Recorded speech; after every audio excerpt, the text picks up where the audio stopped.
Alaska is enormous, nearly 1,400 miles north to south by 2,700 miles east to west, with a coastline longer than 6,600 miles. Due to its size, aviation is unusually prevalent in Alaska, with 16 times the national average of planes per capita and nearly 1 in every 70 Alaskans an eligible active pilot. But flying here is uniquely complex.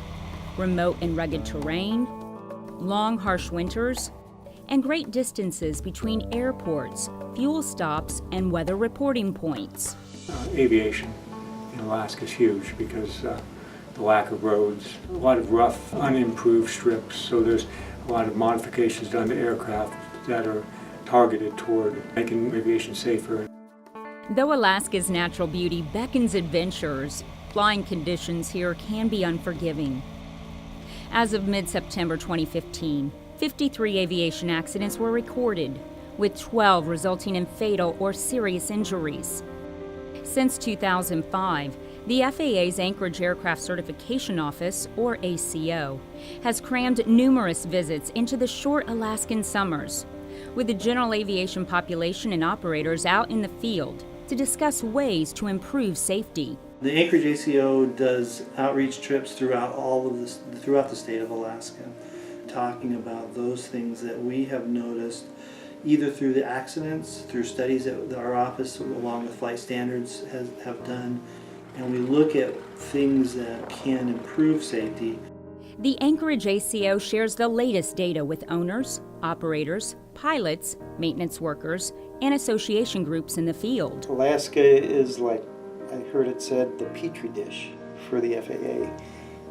If you know what a petri dish is in biology, you grow things. What the Anchorage ACO tries to grow by conducting these outreach trips is a change in attitude about the role of the ACO and about using safety equipment.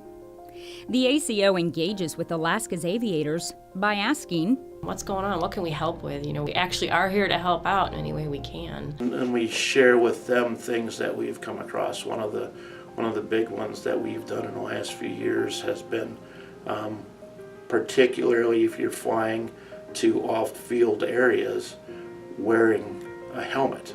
Seeing over the last few years accidents where people have had helmets on, and compare that with 2 years, 3 years before that, and accidents very similar, and that same damage being passed into the skull.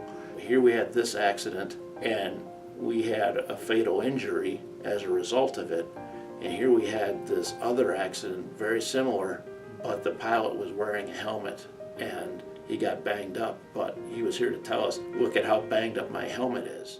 The Anchorage ACO also advises Alaska's pilots to install inflatable restraints, airbags that come out of shoulder harnesses and lap belts, into their airplanes. The outreach opportunities in Alaska look a little different than in the lower 48. You can't get anywhere in Alaska without aviation, so we do try to spend some time with the people that do operate in this environment and get their feedback, what equipment they need, what problems, service difficulties they're having with the airplanes, how we might be able to help them. The interactions, however unusual, are honest, and the feedback is especially candid, thanks to the Anchorage ACO team's most important ability, listening. We're able to gather data that's not being gathered any other way. Typically, operators don't necessarily report when they have maintenance issues through the FAA processes. So we're able to gather that information on our field visits and then distribute that information back through the FAA sources so that it can be addressed and taken care of. I think by having both the ACO and the MITO here available to them and working with them proactively, they're more apt to tell us something's going on than just keep fixing a problem that could ultimately cause an airplane to crash at some point. And it's a huge value for us also to learn how the equipment is being used and operated in the field so that we can then take that and look at how we do certification. By being out in the field, we're able to look at the regulations and say, do we need to change something so that we can have a better safety margins. The ACO focuses its outreach in early summer, then spends the winter attending community events and trade shows to ensure their efforts continue to have an impact. The more comfortable industry is with the FAA, and the FAA works with industry, I think, safety's served. That's the Anchorage ACO's ultimate goal, creating an ongoing, open exchange with aviators in Alaska to continue improving everyone's safety.